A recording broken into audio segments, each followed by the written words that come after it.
Selamat sejahtera. Saya Tioke Batu Malay, nombor matrik 276232. Hari ini saya ingin membentangkan tugasan individu subjek perlembagaan Malaysia dan tajuk tugasan individu saya adalah Demokrasi Berparlimen di Malaysia. Malaysia merupakan sebuah negara yang mengamalkan demokrasi berparlimen. Malaysia mempunyai sejarah demokrasi yang panjang bahkan sebelum merdeka.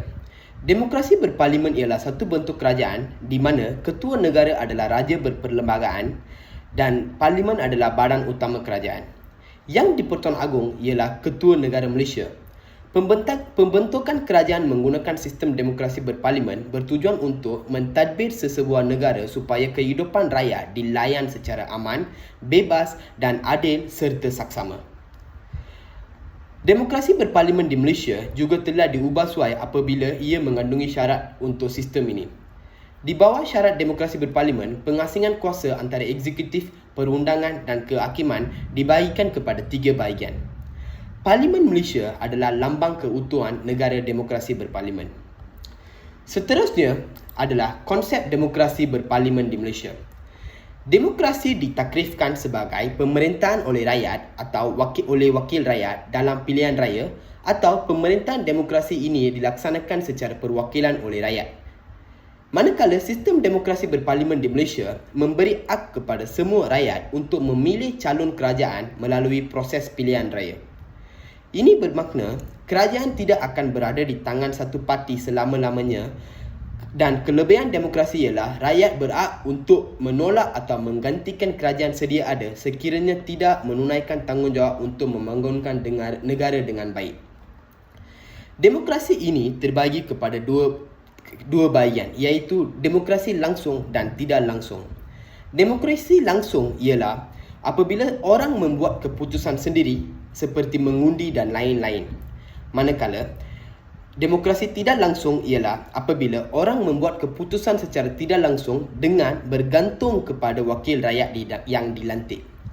Selain itu, parlimen mempunyai kuasa muktamad untuk mengubah undang-undang di negara ini. Parlimen dibagi kepada 2, iaitu Dewan Rakyat dan Dewan Negara.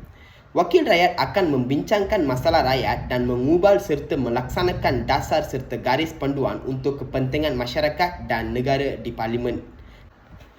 Parlimen kemudiannya juga memainkan peranan dalam meluluskan cukai, menyemak dasar sedia ada, meluluskan undang-undang, meluluskan belanjawan negeri dan banyak lagi. Selain itu, Malaysia mengamalkan sistem demokrasi berasaskan sistem persekutuan yang bermaksud semua negeri di Malaysia bersetuju atas konsep penubuhan negara Malaysia. Setiap negeri yang terlibat telah melepaskan beberapa kuasa seperti kewangan, pertahanan, pendidikan, hal-ehwal luar negeri dan lain-lain seperti yang termaktub dalam Perlembagaan Malaysia yang ditadbir oleh Kerajaan Pusat. Seterusnya adalah struktur, dimensi dan elemen dalam demokrasi berparlimen di Malaysia. Sistem demokrasi berparlimen di Malaysia adalah berasaskan sistem demokrasi Westminster di mana banyak elemen-elemen utama ada dalam amalan demokrasi berparlimen di Malaysia. Antaranya adalah perlembagaan. Perlembagaan Malaysia telah diperkenalkan pada 16 September 1963. Perlembagaan adalah undang-undang yang asas mengandungi prinsip dan norma yang menentukan bentuk kerajaan dan kuasa yang akan dijalankan.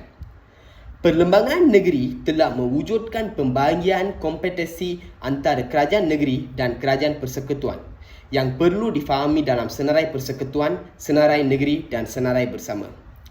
Seterusnya adalah raja berperlembagaan.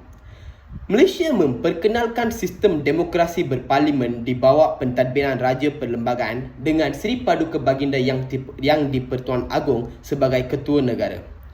Yang di-Pertuan Agong bertindak atas nasihat kabinet dan kuasa YDPA termasuk melantik Perdana Menteri, menolak usul pembubaran parlimen dan memerintahkan sidang majlis raja-raja untuk mempertimbangkan perkara-perkara keistimewaan, kedudukan, kehormatan dan maruah raja untuk membincangkan.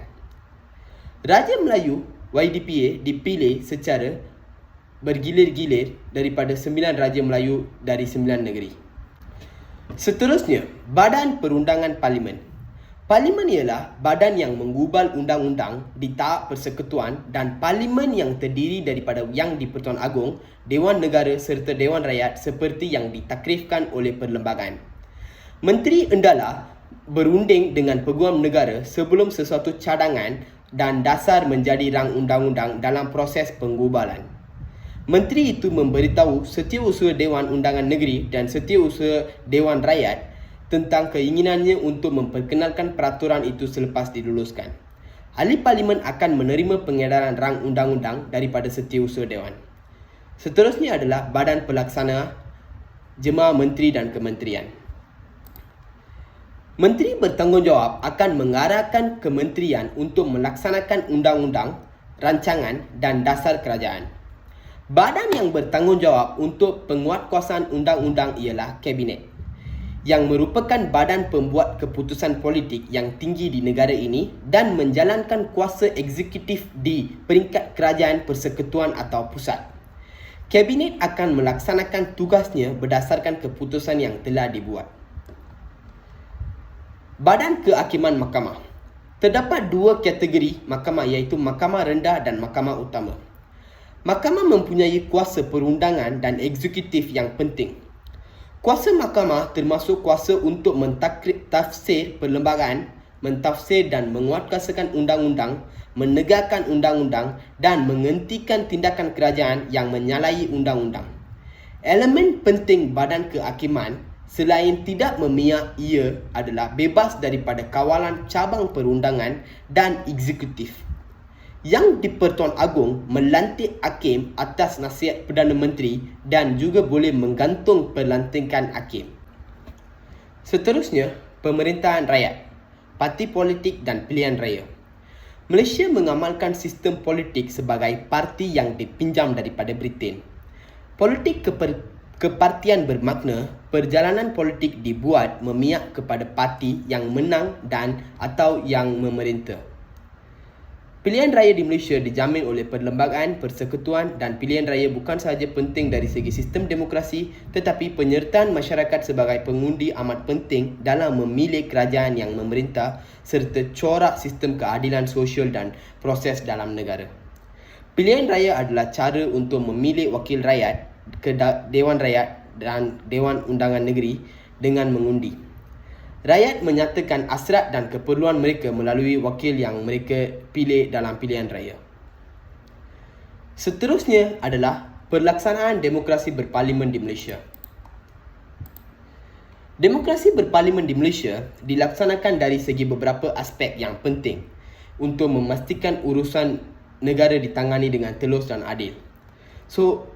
Yang pertama adalah pilihan raya umum. Demokrasi berparlimen di Malaysia dijalankan dengan berkesan melalui proses ak pilih sejagat. Ini bermakna setiap rakyat negara ini mempunyai kewajipan untuk keluar mengundi demi menunaikan tanggungjawab kepada negara. Sebelum pilihan raya, ada badan bebas yang mengarahkan keseluruhan pilihan raya. Badan bebas ini dikenali sebagai Suruhanjaya Pilihan Raya, SPR. Pilihan raya adalah satu proses pilihan raya yang dijalankan oleh rakyat secara terbuka dan bebas untuk melantik wakil mereka ke majlis atau jawatan penting dalam kerajaan negara. Pilihan raya juga merupakan salah satu bahagian terpenting dalam proses demokrasi di Malaysia. Seterusnya adalah rukun negara. Rukun negara merupakan ideologi negara yang menjadi panduan kepada rakyat untuk sentiasa peka terhadap kebajikan semua melalui perpaduan dan taat setia kepada raja dan negara. Oleh itu, rukun negara berperanan dalam pelaksanaan demokrasi berparlimen di Malaysia kerana rukun negara membantu menyatupadukan orang Malaysia. Rukun negara telah digariskan oleh Majlis Perundingan Negara. Majlis ini mewakili parti politik dan organisasi sosial, sivil, ekonomi dan agama. Rukun negara telah diisytiharkan oleh Seri Paduka Baginda Yang di-Pertuan Agong pada 31 Ogos 1971. Seterusnya, rukun negara dibentuk supaya setiap rakyat dapat mengayati prinsip yang terkandung di dalamnya dan seterusnya mengamalkannya dalam kehidupan seharian agar ikatan perpaduan kekal. Dalam usaha merealisasikan segala harapan dan impian untuk perpaduan dan kemakmuran, rukun negara telah mengariskan 5 prinsip utama, iaitu kepercayaan kepada Tuan, kesetiaan kepada raja dan negara, keluhuran perlembagaan, kedaulatan undang-undang, kesopanan dan kesusilaan. Seterusnya adalah doktrin pengasingan kuasa. Pengasingan kuasa adalah konsep asas kerajaan moden, terutamanya bagi negara yang mengamalkan demokrasi. Ini kerana kerajaan adalah sangat kompleks dan melibatkan pelbagai isu yang berkaitan dengan kepentingan rakyat. Orang yang berbilang kaum pastinya mempunyai banyak keperluan yang berbeza. Pengasingan kuasa amat penting supaya setiap isu diselesaikan mengikut prosedur tersendiri dan secara sistematik. Doktrin ini mempertahankan bahawa badan bersama tidak seharusnya diberi tanggungjawab membuat undang-undang yang melaksanakannya dan seterusnya menghukum mereka yang melanggar undang-undang juga mengikut teori ini. Kuasa kerajaan terbagi kepada 3 komponen utama, iaitu badan perundangan, eksekutif dan badan kehakiman. Kemudian, doktrin pengasingan kuasa juga mesti memenuhi beberapa syarat berikut. Antara syaratnya adalah badan perundangan hanya membuat undang-undang dan tidak boleh menyerahkan kuasa ini kepada sesiapa pun. Badan pemerintahan hanya menjalankan kuasa pemerintahan dan tidak boleh membuat undang-undang dan penghakiman. Badan kehakiman hanya menjalankan penghakiman dan tidak boleh membuat undang-undang atau menjalankan kuasa pemerintahan. Malah, objektif utama doktrin pengasingan kuasa adalah untuk mengelakkan pemusutan kuasa di tangan mana-mana pihak. Jika ini berlaku, bermakna nilai-nilai demokrasi telah diserang. Sebaliknya, corak pemerintahan akan bersifat autokratik dan penyalahgunaan kuasa akan berleluasa. Yang seterusnya adalah isu-isu berkaitan demokrasi parlimen di Malaysia. Walaupun sistem demokrasi berparlimen di Malaysia berjalan lancar, demokrasi berparlimen di Malaysia menghadapi pelbagai masalah dalam sistem tersebut. Antaranya ialah pilihan raya umum yang ke-14 telah diadakan pada 9 Mei 2018. Dan pilihan raya ini telah meninggalkan kesan dan impak yang besar kepada landscape politik Malaysia. Pada 10 Mei 2018, Kerajaan Baharu Pimpinan Pakatan Harapan telah dibentuk menggantikan Barisan Nasional melalui Tun Dr. Mahathir Mohamad yang kembali sebagai Perdana Menteri yang kali kedua. Sejak itu, banyak perkara yang tidak dijangka dan sama sekali tidak dijangka telah diperhatikan. Sehingga hari ini, banyak perkara yang berlaku dan tidak pernah berlaku sebelum 9 Mei 2018. Antaranya, perubahan landscape politik. Pelbagai orientasi kuasa utama diperhatikan di peringkat persekutuan dan negeri. Ini adalah kali pertama dalam sejarah bahawa kedudukan parti pemerintah utama telah berubah secara asas di peringkat pusat dan negeri. Sebelum ini, Kerajaan Negeri Sabah pada 1994 dan Kerajaan Negeri Perak pada 2009 menghadapi pertukaran kerajaan. Ini adalah kali pertama situasi sebegitu diperhatikan di peringkat persekutuan dan lebih daripada satu kerajaan negeri bertukar tangan pada masa yang sama. Peristiwa 3 tahun lalu telah membawa kepada kajian semula undang-undang dan sistem pilihan raya negara termasuk peruntukan perlembagaan. Keperluan ini dianggap penting bagi menggalakkan lagi semangat demokrasi khususnya dalam konteks pilihan raya demokrasi. Isu seterusnya ialah penyertaan rakyat dalam mengendalikan pilihan raya. Sistem pilihan raya mesti dijelaskan dengan jelas dengan semua rakyat supaya mereka dapat memahami dan secara langsung serta aktif mengambil bahagian dalam proses pilihan raya selaras dengan Deklarasi Hak Asasi Manusia Sejagat General Assembly of the United Nations. Pilihan raya dan sokongan rakyat untuk berfungsinya sistem demokrasi adalah stabil. Proses pilihan raya tidak seharusnya menjadi urusan eksklusif parti politik dan individu tertentu. Malah, mereka mestilah orang yang peka terhadap kepentingan negara dan juga hak mereka sebagai pihak berkuasa yang penting dalam prinsip negara demokrasi. Seterusnya adalah kekuatan dan kelemahan sistem amalan demokrasi di Malaysia. Melaksanakan demokrasi di Malaysia mempunyai kebaikan dan keburukan tersendiri. Kekuatan dan kelemahan yang dikenal pasti adalah disebabkan oleh bentuk pelaksanaan. Kehidupan berdampingan secara aman pelbagai kaum di Malaysia adalah disebabkan oleh pelaksanaan prinsip demokrasi yang wujud di negara ini. Menjumang kepada perkara ini ialah pelbagai kaum boleh bergaul antara satu sama lain melalui toleransi yang dipupuk oleh proses demokrasi. Semua orang tanpa mengira bangsa, agama atau warna kulit, mereka mempunyai hak yang sama rancangan. Tiada individu atau kumpulan boleh mendiskriminasikan orang lain melalui amalan demokrasi ini. Semua rakyat berhak bersuara dan bertanya kepada kerajaan apa yang diminta, asalkan tidak menyalahi undang-undang. Sistem demokrasi ini ialah sistem di mana rakyat mengawal sumber mereka. Rakyat akan memilih kerajaan mereka dan kerajaan akan melindungi hak mereka. Demokrasi memerlukan undang-undang yang dikenakan dipatuhi oleh semua golongan dan lapisan masyarakat. Sesiapa yang melakukan jenayah adalah tertakluk kepada sistem keadilan dan sekatan yang sewajarnya dikenakan. Demokrasi yang wujud di Malaysia dicontohi oleh keharmonian umum dan keamanan yang nyata pada hari ini. Selain itu, faktor lain seperti pilihan raya boleh menjejaskan kesayangan pilihan raya, termasuk penyelewengan. Parti Barisan Nasional telah memerintah selama lebih 60 tahun. Sejak pilihan raya Parlimen Pertama Negara. Faktor ini menyebabkan Parti Barisan Nasional mula melaksanakan tadbir urus dan pengurusan mengikut citarasa sendiri, tanpa menilai atau mendengar suara rakyat. Oleh itu, apabila terlalu lama satu pihak mentadbir, penyalahgunaan kuasa dan salah laku sering berlaku kerana tiada pihak lain yang boleh wujud yang boleh menandanginya. Walaupun amalan demokrasi berparlimen mempunyai kekurangan tersendiri, ia juga menawarkan banyak kelebihan dalam pelbagai cara untuk semua lapisan penduduk. Demokrasi berparlimen membolehkan rakyat meletakkan kepercayaan penuh kepada pemimpin yang dipilih kerana mereka mempunyai semua tanggungjawab kepada pengundi. Seperti yang kita tahu, rakyat memainkan peranan penting dalam ala tuju negara politik. Demokrasi berparlimen membolehkan rakyat memilih pemimpin yang berkebolehan dan berkualiti sambil membenarkan mereka bersuara, berpolitik dan sejajar. Seterusnya adalah penambahbaikan sistem demokrasi berparlimen di Malaysia.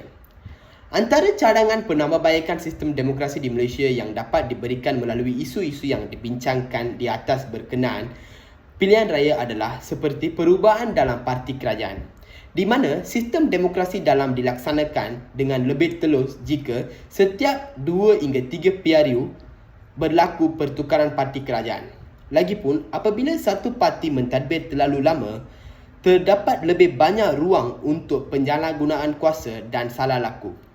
Selain itu, bagi melancarkan proses pilihan raya sepanjang tempoh pengundian, segala tata cara pilihan raya dan hak untuk mengundi perlu sentiasa dimaklumkan kepada rakyat serta secara berterusan melalui media, khususnya media kerajaan iaitu Kementerian Penerangan Malaysia, syarikat penyiaran swasta seperti Astro dan juga dipaparkan dalam akhbar-akhbar utama.